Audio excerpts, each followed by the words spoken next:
It's 6 o'clock and you are in focus. Cancer touches so many of our lives, and the first family and leader of our state feels its pain right now. Governor Larry Hogan announced today that he is living with cancer. Christian Schaffer is live at the State House in Annapolis with more. Christian?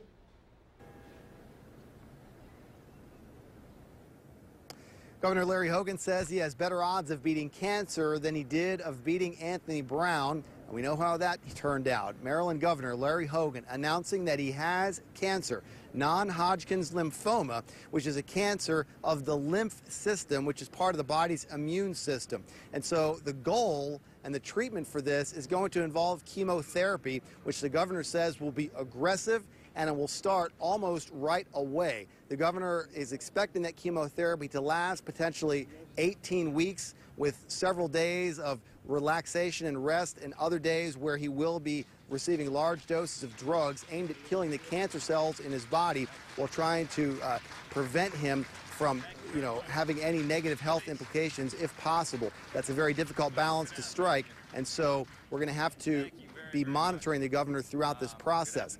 He says he expects to lose some weight during the chemotherapy. He also expects to lose his hair as that continues, but he says he intends to keep working and he intends to beat cancer.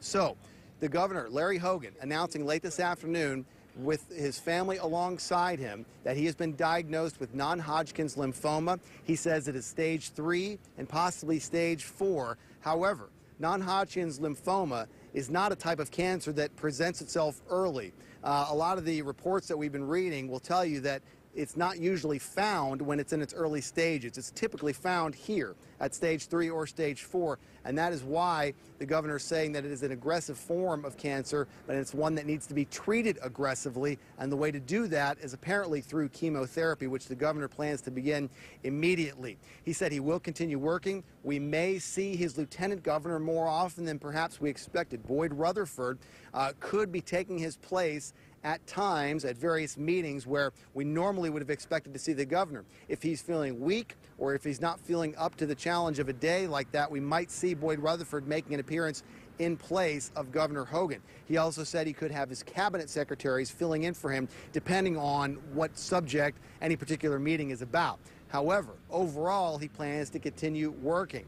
If there were a problem down the road, and Governor Hogan said he doesn't expect this to happen, but if there were a time when he was incapacitated or unable to continue, by the Maryland Constitution would state that Boyd Rutherford, the lieutenant governor, would take over as the acting governor if that situation were to present itself. However, despite the serious tone of today's announcement, cancer, lymphoma, all these frightening words, aggressive forms, all the things that we heard today, Governor Hogan maintained a sense of humor, and he maintained that belief that he's going to get through this, and he's going to be able to continue working while his treatments are going on. And his doctors have told him that after the chemotherapy treatments, they expect him to be in remission and make a recovery, and in theory, after that, serve out his full term.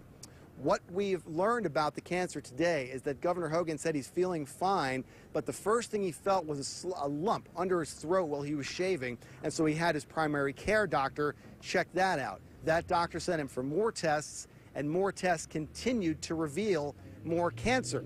Several lymph nodes that were swollen throughout his body, including one on his back that's pressing against his spine. The governor was very candid in his news conference today about the symptoms that he's feeling. The governor talking about other lymph nodes that are swollen throughout his body.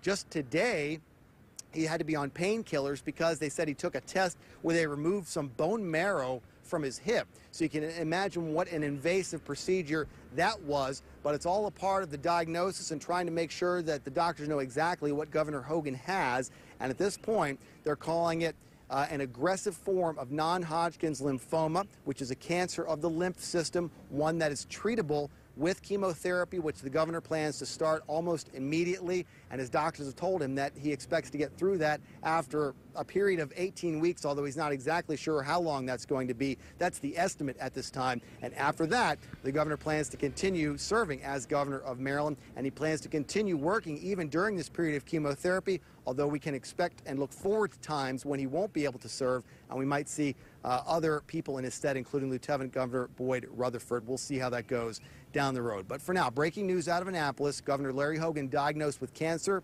non-hodgkins lymphoma. He plans to start chemotherapy almost immediately. For now, we're live in Annapolis. Christian Schaffer, ABC 2 News. All right, Chris.